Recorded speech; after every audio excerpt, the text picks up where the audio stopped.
Back to news. Sankranti పండుగకి సొంతూళ్లకు వచ్చే ప్రయాణికులకు ఇబ్బందులు తలెత్తకుండా ఏపీ ప్రభుత్వం అన్ని ఏర్పాట్లు చేస్తోంది. సీఎం చంద్రబాబు ఆదేశాలతో ప్రయాణికుల రద్దీ దృష్ట్యా ప్రైవేటు స్కూల్, కాలేజ్ బస్సుల్ని అందుబాటులో ఉంచినట్లు పండిత్ నెహ్రూ బస్టాండ్ ఏటీఎం ప్రభాకర్ అన్నారు. రాష్ట్రంలోని వివిధ జిల్లాలకు ఈ బస్సులను నడపనున్నట్లు అధికారులు తెలిపారు. విజయవాడ పండిత్ నెహ్రూ బస్టాండ్ ఏటీఎం ప్రభాకర్ తో మా విజయవాడ ప్రతినిధి తిరుమలరావు ఫేస్ టు ఫేస్. ఉమ్మడి ఏపీ చరిత్రలో ఎప్పుడూ లేని విధంగా ప్రయాణికుల రద్దీని దృష్టిలో పెట్టుకుని రాష్ట్ర ప్రభుత్వం అయితే చాలా సీరియస్ గా వ్యవహరిస్తుంది. ఎక్కడ సుదూర ప్రాంతాల నుంచి వచ్చే ప్రయాణికులు ఎక్కడ ఇబ్బంది పడకుండా వాళ్ళ గ్రామాలకు వెళ్లి సంక్రాంతి సంబరాలు జరుపుకోవాలనే ఉద్దేశంతో రాష్ట్ర ప్రభుత్వం చాలా వినూత్నమైన చర్యలు చేపట్టింది. ఎప్పుడూ లేని విధంగా ఆర్టీసీ బస్సులు ఏమన్నా తక్కువ అయితే ఇబ్బంది పడకుండా ప్రయాణికులు ఉండేందుకు కూడా రాష్ట్ర ప్రభుత్వం ప్రత్యేకంగా ప్రైవేటు స్కూలు అదేవిధంగా ప్రైవేటు కాలేజీలకు సంబంధించి ఒక 12 బస్సులను అయితే ఇక్కడ సిద్ధం చేయడం జరిగింది. ఈ బస్సులు ఎక్కడెక్కడికి వెళ్తున్నాయి, ఈ బస్సులకు సంబంధించి ఏర్పాట్లు ఎలా ఉన్నాయి అనే విషయం తెలిసినందుకు మనతో కొంతమంది ఆర్టీసీ అధికారులు కూడా మనతో ఉన్నారు. వారిని అడిగి తెలుసుకుని ప్రయత్నం చేద్దాం.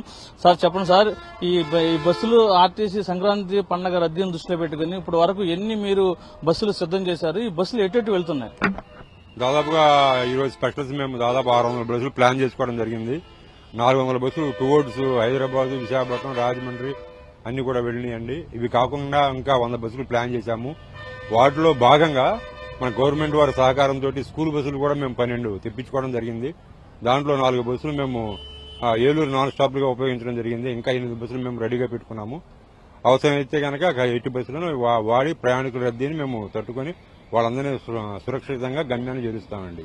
ఈ 8 బస్సులకు సంబంధించి ఏ ప్రాంతానికి మీరు పంపించేందుకు సిద్ధం చేస్తున్నారు సార్? మన జిల్లాకు సంబంధించి జిల్లాకు సంబంధించి ఏలూరు, మన నూజివీడు, అట్లాగే తెనాలి 3 చోట్లకి నాన్ స్టాపులుగా మనం పెడదామని చెప్పి నిర్ణయించుకుని తెప్పించుకున్నామండి.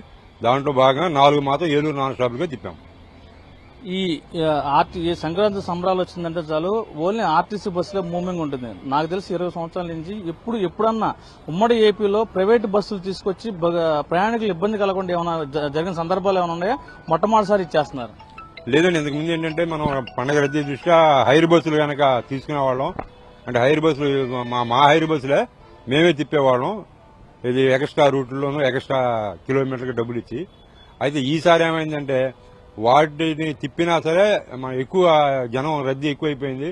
గత 2-3 సంవత్సరాల నుంచి కూడా ఈ సంవత్సరం సంక్రాంతి రద్దీ చాలా ఎక్కువగా ఉందండి.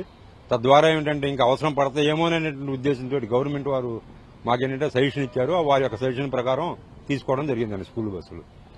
మొన్నటి నుంచి రద్దీ విపరీతంగా ఉంది. ఈ సంక్రాంతి నుంచి ఇతర ప్రాంతాల నుంచి మన విజయవాడ బేస్ చేసుకుని ఇక్కడి నుంచి ఇతర ప్రాంతాలకు వెళ్ళడం కూడా వస్తున్నారు. ఈ నేపథ్యంలో ఇంకేమైనా ప్రణాళిక ఏమైనా సిద్ధం చేస్తున్నారు? రద్దీ ఏమైనా తగ్గిందా? ఈ రద్దీ ఎప్పుడు దాకా ఉండే అవకాశం కనిపిస్తుంది? నిన్నైతే విపరీతంగా ఉందండి రద్దీ. ఇవాళ కొంచెం తగ్గింది, పర్వాలేదు.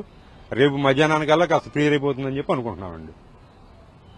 ఇది ఎప్పుడు లేని విధంగా రాష్ట్ర చరిత్రలో ఎప్పుడు లేని విధంగా ప్రయాణికులు ఇబ్బంది కలగకుండా ఉండేందుకు రాష్ట్ర ప్రభుత్వం ఏదైతే ఆదేశాలు ఇచ్చిందో ఆదేశాల ప్రకారమే మేము ఆర్టీసీ బస్సులు అదేవిధంగా హైర్ బస్సులతో పాటు ఇప్పుడు ప్రత్యేకంగా ప్రైవేటు స్కూల్స్ అదేవిధంగా కాలేజీల నుంచి 12 బస్సులు ఇక్కడ సిద్ధం చేసేవాని. ఇప్పటికే 4 బస్సులకు సంబంధించి ఏలూరు అటు ఇటు ట్రావెలింగ్ అవుతుంది. మరొకన్ని బస్సులు కూడా ఇక్కడ సిద్ధం చేసామని చెప్పేసి ఆర్టీసీ అధికారులు చెబుతున్నారు. ప్రయాణికులు రద్దీ ఏమైనా ఎక్కువ ఉంటే ఇటు నూజివీడు అదేవిధంగా తెనాలి ఇతర ప్రాంతాలు కూడా బస్సులు తరలించేందుకు కూడా సిద్ధంగా ఉన్నామని చెప్పేసి ఆర్టీసీ అధికారులే చెబుతున్నారు. ఇది కొండ పరిస్థితి. Video journalist Gautam Tirumala TV Vijayawada ప్రభుత్వ ఆర్టీసీ బస్టాండ్ నుండి.